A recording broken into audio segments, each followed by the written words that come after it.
નમસ્કાર, હું રાજ. આપ જોઈ રહ્યા છો સ્પાર્ક ટુડે ન્યૂઝ. એક તરફ રાજ્ય સરકાર શિક્ષણનું સ્તર ઊંચું લાવવા માટે કન્યા કેળવણી અને શાળા પ્રવેશોત્સવ જેવા કાર્યક્રમો યોજી રહી છે, ત્યારે બીજી તરફ કરજણ તાલુકાની સરકારી પ્રાથમિક શાળાઓમાં શિક્ષણની વાસ્તવિક સ્થિતિ ચિંતાજનક બની છે. તાલુકાની 105 પ્રાથમિક શાળાઓમાંથી 11 શાળાઓ એવી છે જ્યાં ધોરણ 1 થી 5 સુધીના તમામ વિદ્યાર્થીઓને માત્ર એક જ શિક્ષક ભણાવી રહ્યા છે.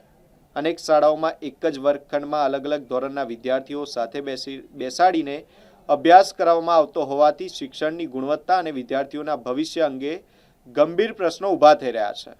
લતીપુર, ટીબી, આલમપુરા કોલોની, કલા, હિરજીપુરા, રોપા, સોમજ, કરણ, દેલવાડા, નાની કોરલ અને ભરથાલી જેવા ગામોમાં શાળાઓમાં અંદાજે 150 જેટલા વિદ્યાર્થીઓ એક જ શિક્ષકના ભરોસે અભ્યાસ કરવા મજબૂર બન્યા છે. બીજી તરફ બચાર પ્રાથમિક શાળાની સ્થિતિ તો વધુ ગંભીર છે.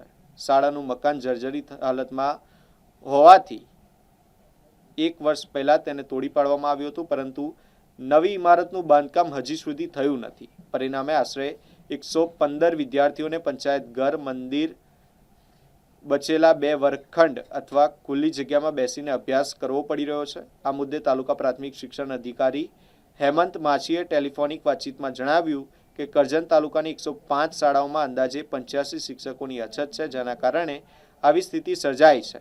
જ્યારે બચાર શાળાના નવા મકાન અંગે તેમણે જણાવ્યું કે નવી ઇમારતને મંજૂરી મળી ગઈ છે અને કામગીરી ટૂંક સમયમાં શરૂ કરવામાં આવશે. આ દરમિયાન સ્થાનિકોમાં પણ ભારે અસંતોષ જોવા મળી રહ્યો છે. લોકોનું કહેવું છે કે જો સરકારી શાળાઓમાં શિક્ષકો અને મૂળભૂત સુવિધાઓનો અભાવ રહેશે તો વાલીઓ માટે ખાનગી શાળાઓનો વિકલ્પ પસંદ કરવા સિવાય બીજો કોઈ રસ્તો નહીં રહે. હું કલ્લા ગામથી હું કિરણભાઈ છું. એક જાગૃત નાગરિક તરીકે હું આ એક પ્રાથમિક શાળાનું કલ્લામાં કહેવા માંગુ છું કે ઘણા સમયથી આ સ્કૂલની અંદર એક જ શિક્ષક છે અને સરકાર પ્રવેશ ઉત્સવ અને બધા પ્રોગ્રામો કરે છે, પણ એ અધિકારીઓ પણ આવે છે, બધા જ આવે છે, નેતા બી આવે છે, પણ આ વસ્તુ એમનેથી જોવાતી નથી. 1-2 વર્ષથી આ સ્કૂલની અંદર એક જ શિક્ષક બનાવે છે અને સંખ્યા 44 છે. કેટલા ધોરણ સુધીની શાળા છે? 1 થી 5. શું સમસ્યા થાય છે? સમસ્યા એવી છે સાહેબ, એક જ ધોરણની અંદર એક જ શિક્ષક છે, તો આ છોકરાઓ ભણશે કેવી રીતે? એમના ભવિષ્યનું શું થશે? હું બચાર ગામનો વતની પટેલ વિમલભાઈ કાંતિભાઈ.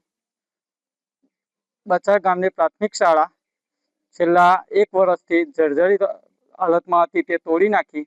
મંજૂરી મળવા પાત્ર હતી, મંજૂરી મળી, પણ હજી લગી એનું કામ ચાલુ થયું નથી. બચાર સ્કૂલના જે વિદ્યાર્થીઓ છે બધા વધારે સંખ્યામાં છે. પ્રાથમિક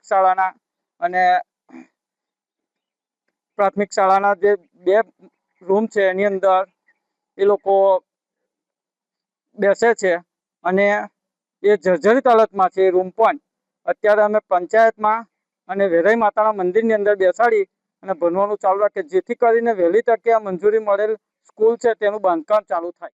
એ જિલ્લા પંચાયત જે તમે જે વિસ્તારની વાત કરી રહ્યા છો એ જિલ્લા પંચાયત ત્યાંના જિલ્લાના પ્રમુખ છે અત્યારે જે ચૂંટાયેલા છે તે. અગાઉ ત્યાંની એક ભૂગોળ પરિસ્થિતિની પણ વાત કરું તો શિક્ષણ સમિતિના ચેરમેન પણ ત્યાંના જ હતા. છતાં પણ બચાર ગામની જે શાળા છે ત્યાંના વિદ્યાર્થીઓને એ જર્જરિત સ્કૂલનું કહી અને ડિમોલેશન કરી દેવામાં આવ્યું છે અને એ બાળકોને આજે માતાજીના સરને માતાજીના મંદિરમાં ભણવાનો વાળો આવ્યો છે.